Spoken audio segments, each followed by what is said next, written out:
Ndlovukazi emakhosikazi bantu abenkosi Mthunankulu emabandla ekululeka lijaji lelikhulu tikhulu lisekela la Mthunankulu tindvuna tembuso nabamele emave kuleli bacondzisi netindlu totimbili tePhalamende timenywa letibalulekile lomele sigodzi lapha kaManzini nabo Commissioner General lababuya ngaphandle kuleli nanonke bekunene nalobuke long General Commissioner lapha kithi eSwatini nabo bonke bo Commissioner General nani nonke maphoyisa e-correctional services sindvusela kakhulu bekunene.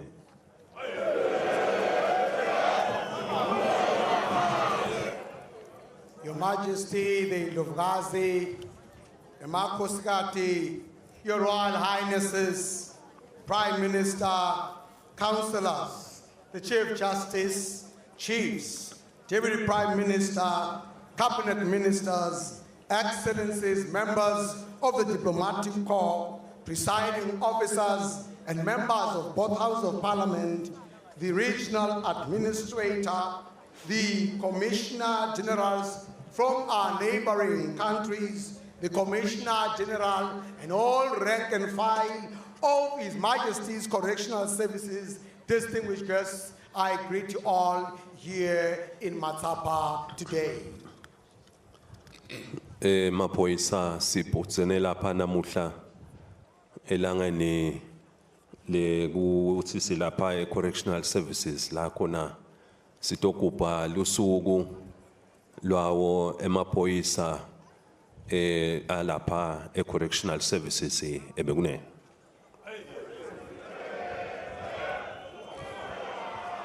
Correctional officers, we are here gathered today to celebrate and commemorate the Correctional Services Day as we are gathered here today. Elangeni lelihle kangaka sithatha lelithuba lekunemukela nonke bekunene lenikhona nalababuya ngaphandle kuleli nabo bonke labatawusekela basupporte lomsebenzi wanamuhla sithi nonke ndivele nemukelekile e-correctional services bekunene.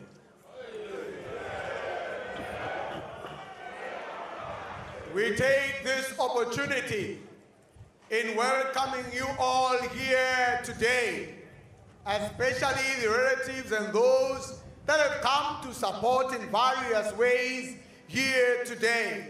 I would like to say, please feel free and welcome in this ceremony of today.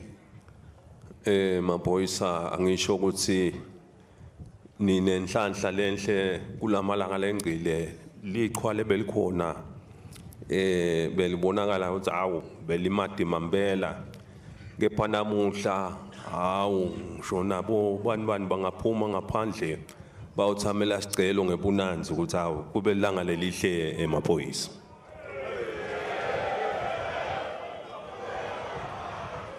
Correctional officers, this is a great day indeed. This is testament to the fact that in the previous days it has been so cold. But here we are today in open, bright skies. Anyone would go to burst out into the sun because it is a nice, warm day here today. Si jabula kubona kunkhanza emoyeni emphefumulweni niphilile njoba nikhombisile lapha nanisenda i-display yenu yokukhombisa ukuthi ubuphoyisa be-correctional services nikusebenta kanjani imorale nayo iyajabulisa kakhulu emaphoyisa.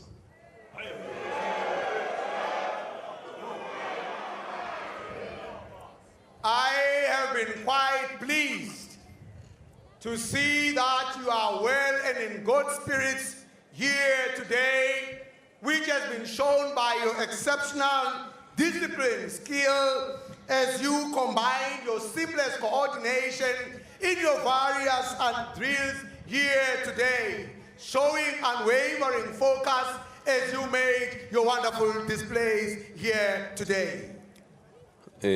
Si Thumisa Umdali lo nguye lobona sonke simo njoba aniqinile nani lapha na ubuka umhlaba ubuka lena kuyendile kwendekako tehlakalo letehlakala lapha nalapha leti tane buhlungu ukhanze abantu sekuhlangene kuhlangene ngebuhlungu kuthi lapha sihlangene ngekutobuka umsebenzi wenu lenwendako lomuhle live litonibonga nekunithumisa umsebenzi wonke lenwendako nisengemaphoyisa maphoyisa.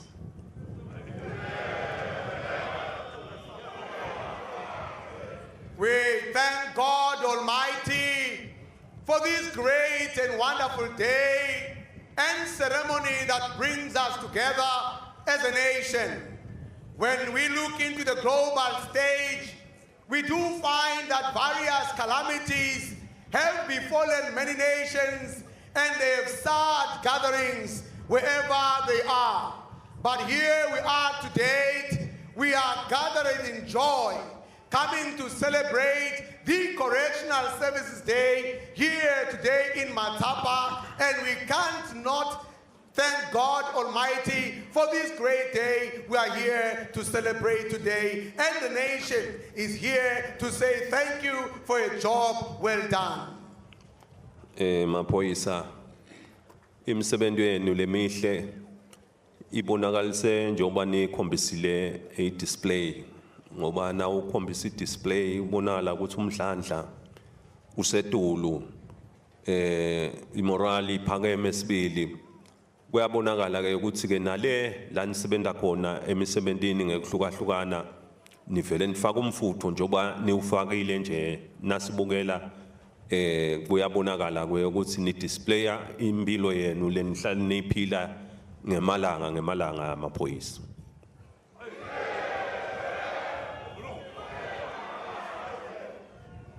Your palpable sense of pride in creating the various displays that you have shown here today prove to me that your morale is quite high here in the Correctional Services Division. This morale, I do believe you are taking it from your various working stations where you continue to display such a high morale as you go about your many duties wherever you are placed. And this I do commend today.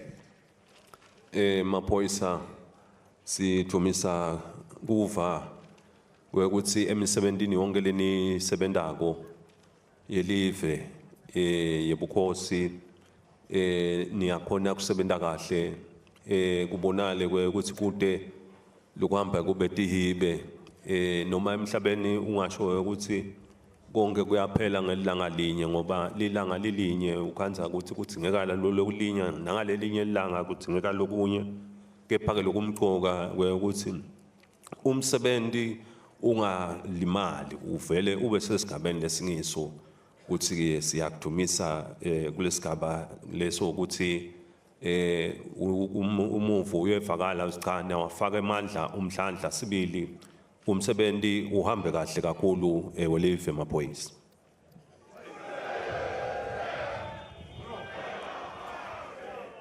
I would like to also share our appreciation for your commitment to national duties whenever you are called upon.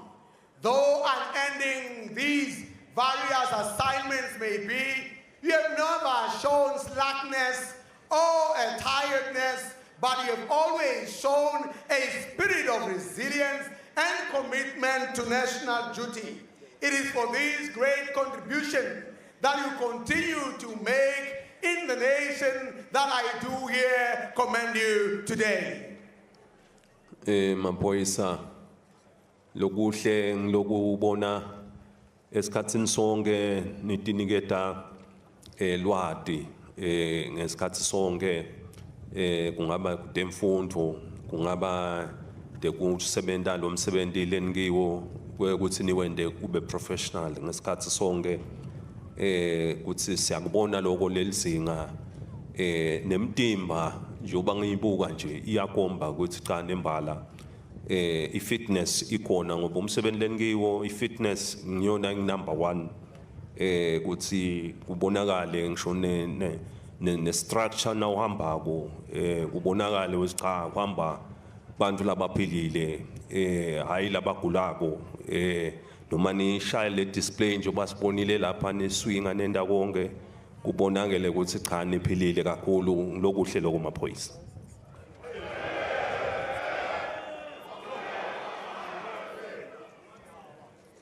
I am quite appeased at your determination into the acquisition of knowledge and training, whereby you have continuously put more effort in professionalizing His Majesty's Correctional Services here in the Kingdom. Your drills here today have actually shown me how bodily fit you are. And this is encouraging indeed, because it does go to display that you are not sickly people, but you are healthy people that are up to the task and able to handle the high pressures of the work that is assigned to you from day to day. Maphoyisa sithike nembala umsebenzi lomuhle nje obanwenda uba mhle weuthi nineleni ubambile nalabetako bawukhanze unjalo umuhle njengoba niubambile lokusho kona lo ukuthi ema structures lafanele abe in place latawubonalisa ukuthi say masterpiece letawuhlala ilandzeleleka kube part of indango yemaphoyisa correctional services solo dingo leto letitawenda umsebenzi noma le organization ye correctional ibe more professional ukuthi ke nembala kuyajabulisa nawubuva ukuthi cha kunyenti la lenikwendako naleni kuhlanganisako utokwadi ukuthi kumaintain ke lesigaba saleli zinga lenikilo njengoba lizinga lenu liphakeme kakhulu emaphoyisa.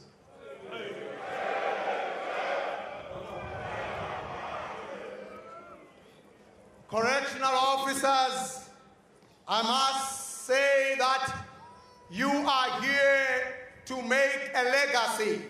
You are here to create a template that future generations can find and follow after as they walk into your footsteps. It is therefore important that you maintain this momentum in your everyday to-day duties so that future generations can learn and take part from where you have been and have gone through, so that our nation may go stronger and stronger and have a strong correctional services department in the kingdom.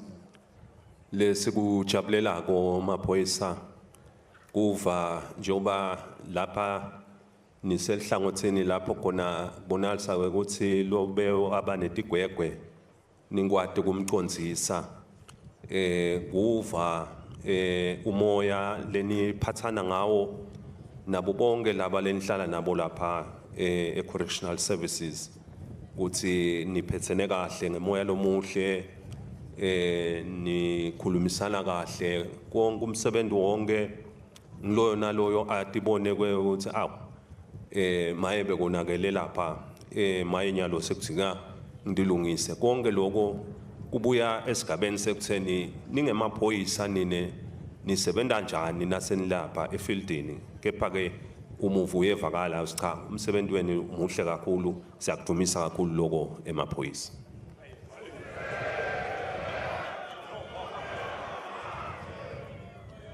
Correctional officers, we are glad to hear the reports that we continue to receive in your rehabilitative and corrective measures that you you continuously met out to the people that have been handed unto your care. You are no longer punitive in your measures, but you are now more rehabilitative to the point where those that are within your care have become remorseful and they've found worth within themselves and found value in them contributing positively into the greater community. This is indeed commendable, correctional officers. We would expect more good news of this nature. Kuyabonakala ukuthi nilandzela liBhayibheli njoba liBhayibheli liyasifundisa kahle ukuthi esikhatsini sonke umuntu lokwende ngendlela leyo lethide nasingafanekisa nje kulesigaba saJesu bathi bamenda kabi akazanga aphinzisela ngebubi kepha waphinzisela ngemusa nako-ke lokuhle njoba nani le nihlala nabo lapha uyevakala ukuthi indlela le nibaphatha ngayo anibaphathi ngebudlova keja nibaphatha ngemusa qhubekani-ke nalolo nyawo lenibambile maphoyisa.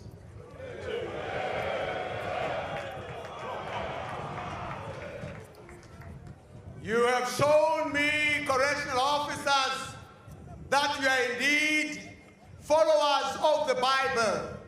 Our holy scriptures do keep us informed that when Jesus was done many bad things, he did not revenge on those issues.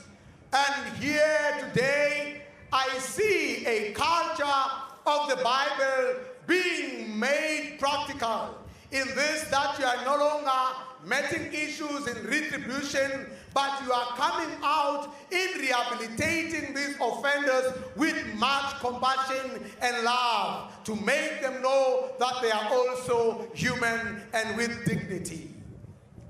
Bekunene siyabonga kakhulu sivile na simelane lapha abika aguqile ukuthi bamthumile kanti nalamakhosini nangifika ufike wathi bonke lalabahlala lapha labahlala nabo bavele bavusela bonke bathi lunolelo luthe elangeni lelihle lenjengaleli ngithi angibonge kakhulu lawo mavi lamahle ebekunene.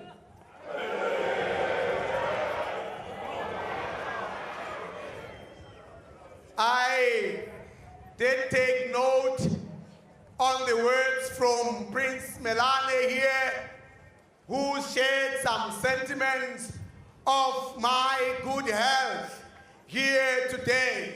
Yet upon my arrival as well, the Commissioner General Lomakosini did inform me that the entire community that stays here in the correctional facility does wish me well, and I warmly receive your well wishes today. Konke lokhu kungumusa ukuthi ngiloku leni kwendako ngoba nawuhleli nebantu uphilisana kahle nabo nemoyeni nawe uba ngumuntu sibili wakheke kuthi ke konke lo msebenzi lemihle lenendako ibe nemiphumela lemihle lebonalisa ukuthi nakwakhe kasive sive ngileso sibone ukuthi awu asilungise lapha nalapha siyathi ukuthi kuyawulakhela live ukuthi lihlale libe nenhlala lekahle kakhulu litokwati nekukhula emnothweni likhule kutotonke tidzingeko likwati ukuthi linake lokwa nalokwa lokungakhulisa live litokhula ngento emnotho lisite nalo lobonalisa ukuthi udzinga lolo sito bekunene.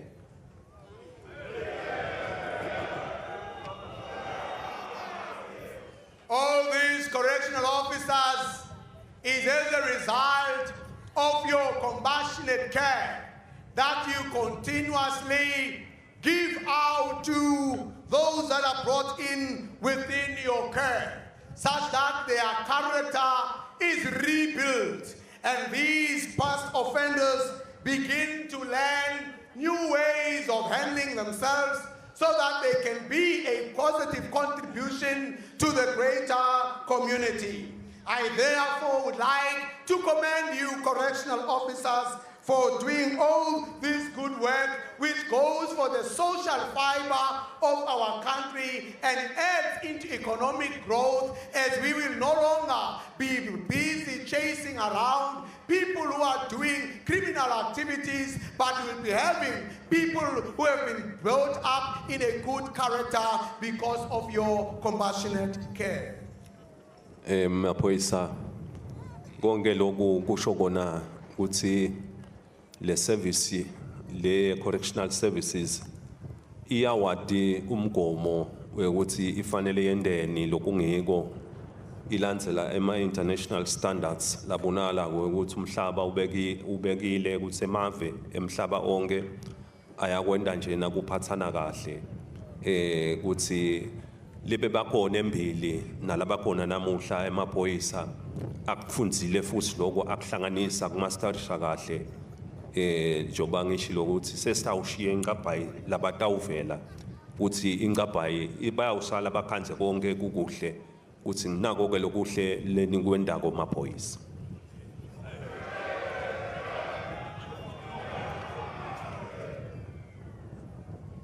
This is heartening indeed, because you have stayed true to your call and mandate as correctional officers. The goals and missions set before you, you have stayed true to it. It is for that reason that we have also upheld the United Nations guidelines, which are international practice world over, which has afforded us as a nation to take care of these offenders following these international standards and guidelines. So I urge you to continue to keep up onto that mandate.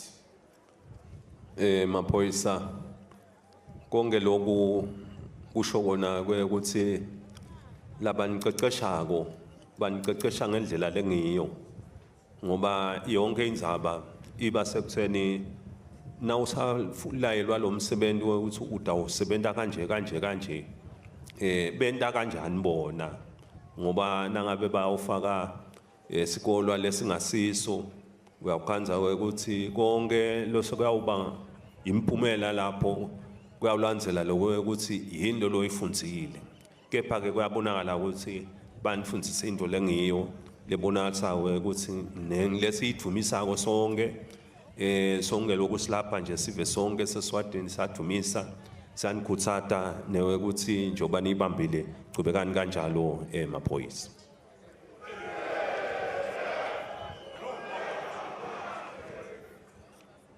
This correctional officers shows us that your instructors and trainers have done their job very well.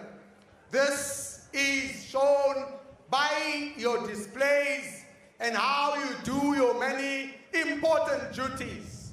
We all know that if you could do as they say or leave out what they have taught you, you will definitely be a different person altogether.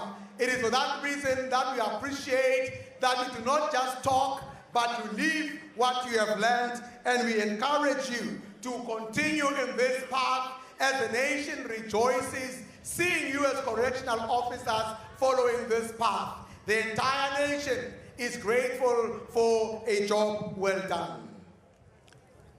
Maphoyisa siyathumisa ke ukuthi ke kuqeqeshwa kwenu kuya shona lena nalena nemave emhlaba ngoba impilo seyaba nekuthekelana ukuthi uthole lena le njoba nje nento le display i-display lebonakele ukuthi nakhona nishone lena nalena nayothola ukuthi nize nihlanganise kunye into leni kuhlanganisako leni kuqhamukisa emhlabeni wonke lokutokwati ukuthi kwakhe le unit le correctional services iqhubeke indlondlobale itotonke tinhlangothi ukuthi ke siyadumisa kakhulu nabo bonke labashiya ligwayi nalabasibambisako eveni usi i-support ye-correctional iqhubeke ibe sembili emaphoyisa.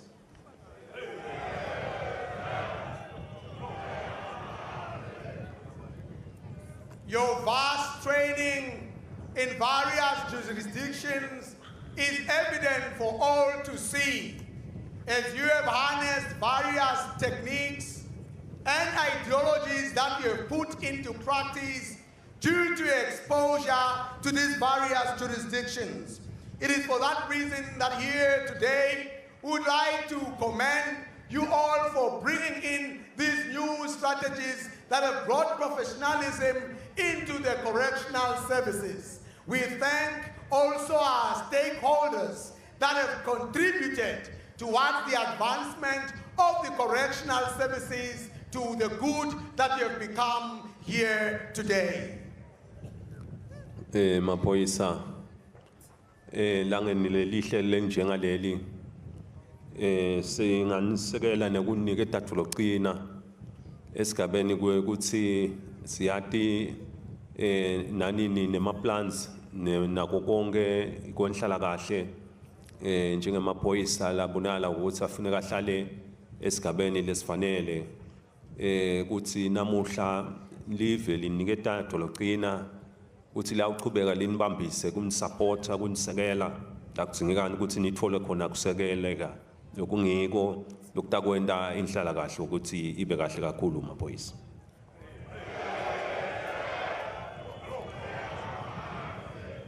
Correctional officers, we are aware that in as much as you are committed to your many duties, you also have social needs. This day presents to us an opportunity to assure you that indeed the nation is behind you. The nation does acknowledge and notice all your social needs and is committed in making sure that your social welfare is taken care of and bettered in every way. Imisebenzi leni sekelo nangayo leminye imenyetiwe khona lapha emaphoyisa lebonala ukuthi itawuwenda yonke imisebenzi ukuthi nikhone kusebenza kahle ngilokubonala ukuthi njoba njalo ngeminyaka kuba khona lokwendiwako ukuthi kutawuqhutshekwa kube kanjalo minyaka yonke emaphoyisa.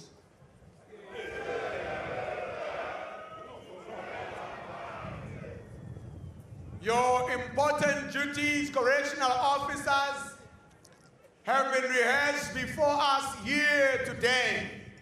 We are aware of what you continue to do and urge you to continue contributing to the works that you are always expected to do, just as you do in the past.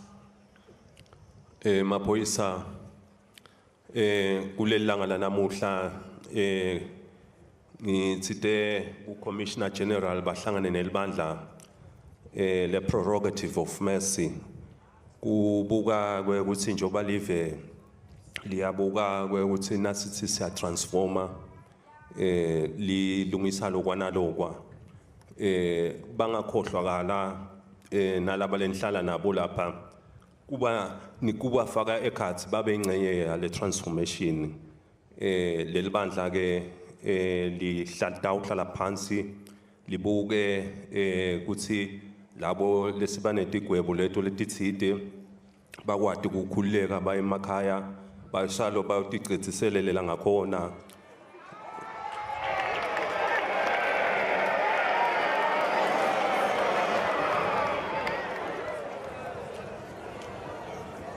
bahlale phansi naleli bandla le prerogative of mercy njengoba bafele baye bahlale phansi bahlatiye ukuthi lokhu kutawuma kanjena ukuthi lonyaka kutaba ngilomunye umsebenzi lotawuvele wendiwe batawuthi ke bangawulungisa kahle ubusiswe kahle ke bese konke kuyaqhubeka ngalesigaba lesifanele silandzele emaphoyisa.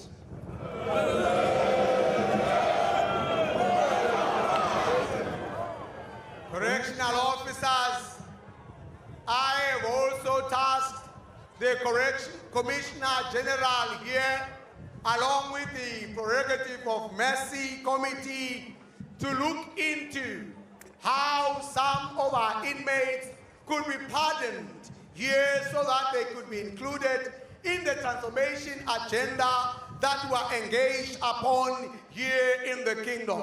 This I say that they must do in speed, and after they conclude their assessments, it will then be appropriately blessed and announcements will then be made in due course.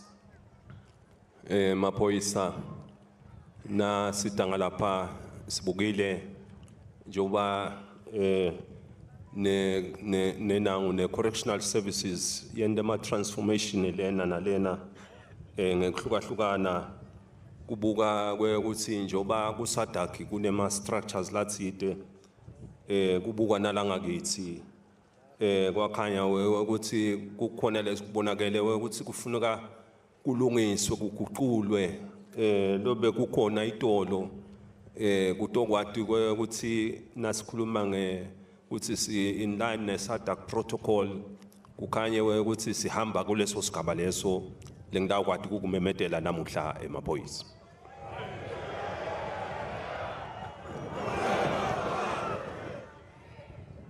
Correctional officers, on my way here, I did look to consider how we are lacking in meeting the SADC protocol structures that are expected of a correctional services.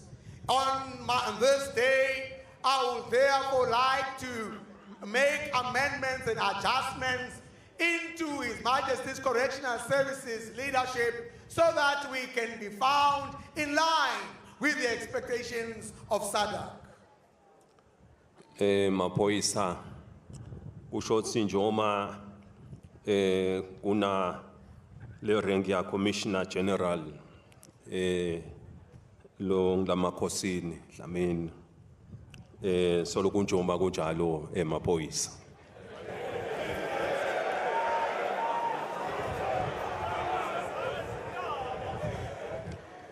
Correctional officers, as you know that we have the rank of Commissioner General, that will still be Lomakosini, nothing shall change in that light. So kubuya ke bese kubitwa bo commissioner babitwa ngama bo commissioner kuthi ke labo libe babitwa ngabo commissioner kusukela namuhla sebataba bo deputy commissioner general kwenza kuleso sigaba amaphoyisa. You will be aware that amongst you correctional officers, you had commissioners, and these commissioners from today will be given their new title as Deputy Commissioner General. Maphoyisa kushothi nabo bengivele bengibabekile ukuthi beba bitwa ngakuthi bo commissioner namuhla nje basebachinja sebataba bo Deputy Commissioner General kushothi wokuqala nguye Mfanzile Malinzisa na Bongani Khumalo. The names that I am going to call out are names of people you are all aligned to, whom you all know. These are Luke Malinzisa and Bongani Khumalo. Bese ke kuqhubeka ukuthi ke laba lebe babo Deputy Commissioner sebatawuba bo commission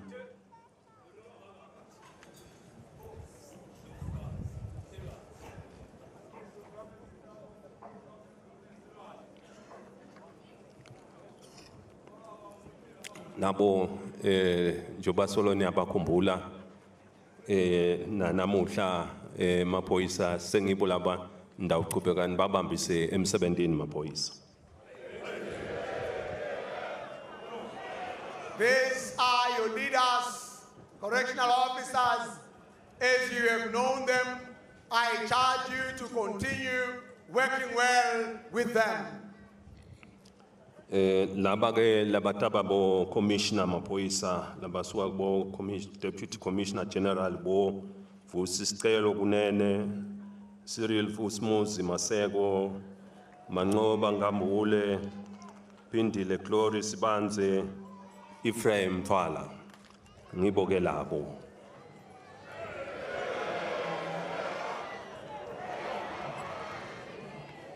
Those that are going to be given the titles of commissioner from Deputy Commissioner General are Vusi Kunene, Cyril Maseko, Manqoba Ngambule, Phindile Sibanze, and Ephraim Twala.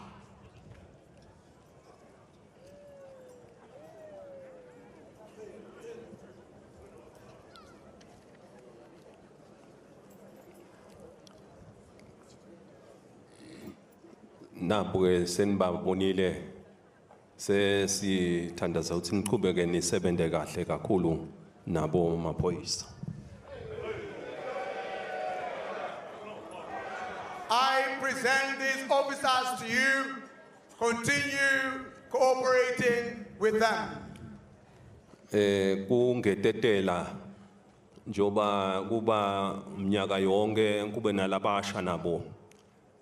Njoba iminyaka hambe kungene laba nabo namuhla lengidawati uthi ngibamemete batobusiswa kulelanga la namuhla maphoyisa lesababekwa ko labasha usho ukuthi ngidawu bala labatawu babo commissioner labatawu joina naba labathanza kusuka nyalo ushothi wekuqala utaba nguvusani Zwane namakhosi ahlangene Maseko.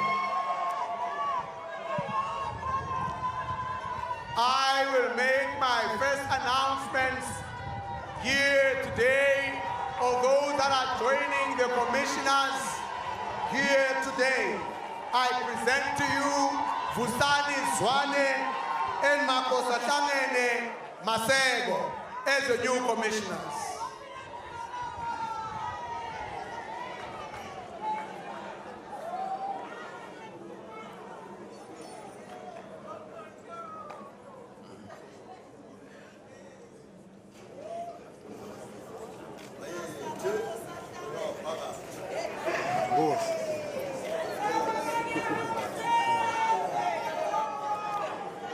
Nabo ke labasha lesenginipa bona namuhla nabo senawubasekela umsebenzi baqhubeke bawubambe kahle maphoyisa. These are your new commissioners that I give you here today. Continue to support and work well with them.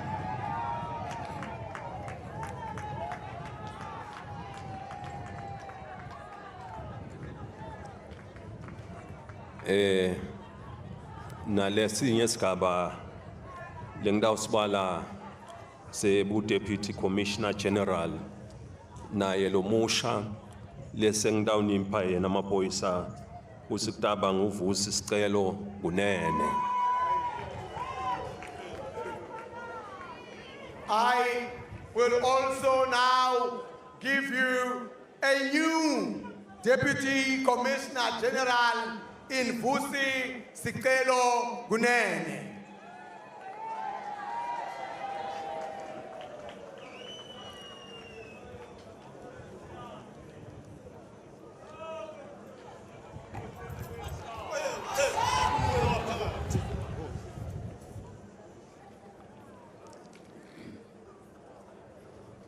Nangu Deputy Commissioner General lesenginipa yena lo musha siyakhula ukuthi nitawuqhubeka nimbambise basasebenza umsebenzi webuphoyisa maphoyisa.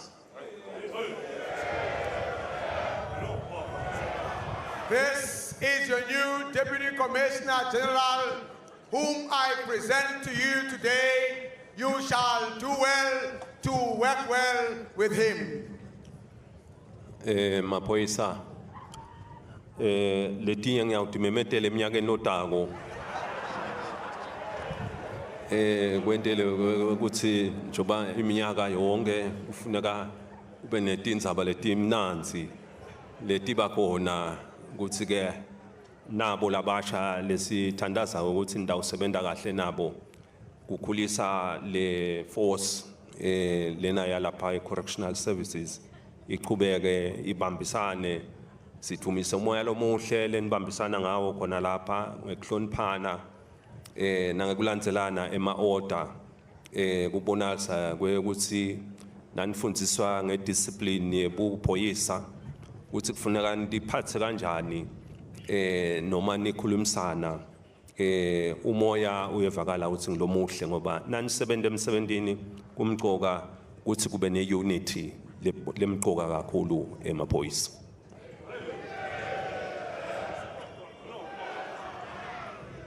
Correctional officers, I shall end here for today with the announcements of my promotions, since every year I must come with good news to share with you in such a ceremony. Nonetheless, I would like to commend you for the good work that you continue to do and the good working relations that I get reports from time to time on how you continue to do well in your service. The unity that is always displayed before us all is quite commendable, and I would like to appreciate that gesture. Maphoyisa sesifisa liqhubeke ilanga lonke le correctional services libe lihle silijabulele kakhulu sithatha naleli thuba lekubonga nato tonke tethulo lentethulile maphoyisa sithi kwanze nalapho nithethe khona.